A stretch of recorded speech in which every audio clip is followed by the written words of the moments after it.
별이 빛나는 밤에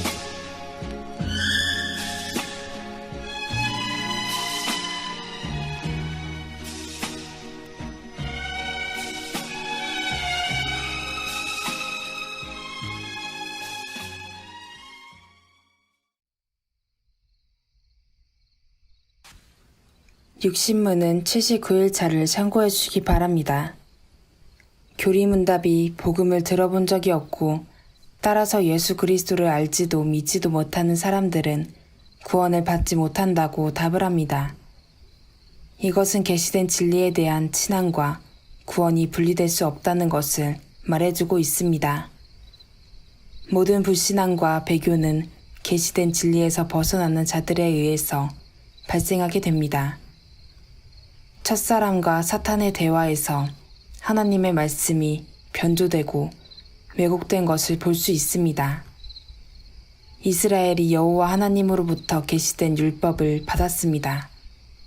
그러나 그들은 실질적으로도 율법을 온전히 지키지 못했을 뿐만 아니라 율법의 형식으로 다가오신 그리스도께 나아가지 못했습니다. 그리고 마침내 계시된 말씀으로 그리스도가 오셨고 그는 죽음으로써 온 세상의 구원의 유일한 길이 되셨습니다. 그리스도께서 내가 곧 길이요, 진리요, 생명이라고 하셨을 때 그리스도가 구원으로 가는 길목이나 이정표가 되신다는 뜻이 아닙니다. 그분을 믿는 것이, 그분 안에 있는 것이 곧 구원의 증표라는 뜻입니다. 따라서 그리스도를 아는 지식 없이는 구원에 이를 수 없으며 그리스도에 대한 지식은 율법과 복음 안에서 계시되었습니다. 교회의 사명 중 가장 큰 싸움은 진리의 보존입니다. 인간의 타락 이후 경건한 백성들의 계보는 단지 그들의 삶의 모양만을 말하지 않습니다. 그들은 그들의 선대로부터 하나님을 경배하는 방식에 관하여 듣고 보고 배워왔습니다. 그들이 후손들에게 남겨주었던 것은 단지 경험만이 아니라 하나님의 진리를 보존하고 남겼던 것입니다. 구약 교회가 모세를 통해서 율법을 받았을 때 그들은 율법을 그들 삶의 전부로 여기며 살아왔습니다. 그러나 그것은 표면적인 설명입니다. 왜냐하면 하나님께서 매 시대마다 곳곳에 당신의 선지자들을 보내셔서 그들의 입을 통해서 율법이 가리키는 진정한 뜻을 선포하도록 하셨습니다. 비록 대다수가 진리에 무지했고 거절했으며 오히려 진리를 말하고 외치는 사람들을 핍박하기까지 했습니다. 그러나 하나님께서는 당신의 진리를 소수의 사람들을 통해서 시편과 선지서와 예언서들로 신약교회에 넘겨주셨습니다. 이제 진리 자체이신 그리스도가 오심으로써 신약의 교회는 더 분명하고 더 풍부한 진리를 소유하게 되었습니다.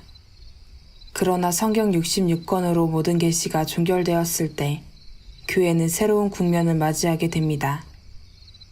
이전까지는 누구에 전하는 말이 하나님의 계시인가 하는 문제에 대한 것이었다면 계시된 진리의 뜻이 무엇인가 하는 논란에 놓이게 되었습니다. 이에 대한 신약교회의 대응은 거룩한 공회의 결정에서 나온 신조들로 이어졌습니다. 진리에 대한 도전이 거세고 집요할수록 교회는 더 치밀하게 순수한 말씀의 뜻으로 돌아가야만 했습니다. 신조들의 내용은 시간이 지날수록 많아졌고 부족한 것들이 보완되어 갔습니다. 중세의 1000년 동안 진리는 골방 속에 갇혀 있었고 극소수의 경건한 사람들의 마음 속에서만 불타올랐습니다. 그리고 마침내 종교개혁이 교회의 가장 큰 사명 중 하나인 진리를 수호하려는 싸움을 다시 시작했습니다. 그들은 이 싸움을 개인적인 명예나 소신 혹은 어떤 다른 사적인 이유나 목적으로 하지 않았습니다. 어떤 면에서 우리는 이 싸움이 하나님의 대리자들에 의한 전투였다고 해석할 수 있습니다. 어둠 가운데 있는 교회에 진리의 횃불을 넘겨주기 위한 싸움의 성격이었습니다. 이런 싸움터에서 교회는 세상과의 전투만을 벌인 것이 아니라 기독교라는 이름을 가진 다양한 대적들과도 만나 싸웠습니다. 이단 로마교와 이슬람교는 거대한 세력이었으나 뚜렷한 차이들이 있었습니다. 그러나 제세례파나 아르미니안, 웨슬리안과 같은 이단들은 혼동하기 쉬운 부분들을 갖고 있어서 더 어려운 싸움을 해야만 했습니다.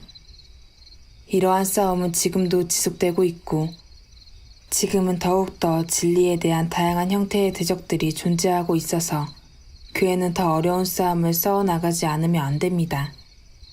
그러나 하나님께서 당신의 교회에 맡겨주신 진리는 당신의 백성을 부르시는 데 필수적인 방식이기 때문에 끝까지 지키고 보존해 주시리라는 걸 믿어야 합니다. 그리고 우리 자신이 그런 역할을 감당하는 자로 살아가기를 소원하시길 바랍니다.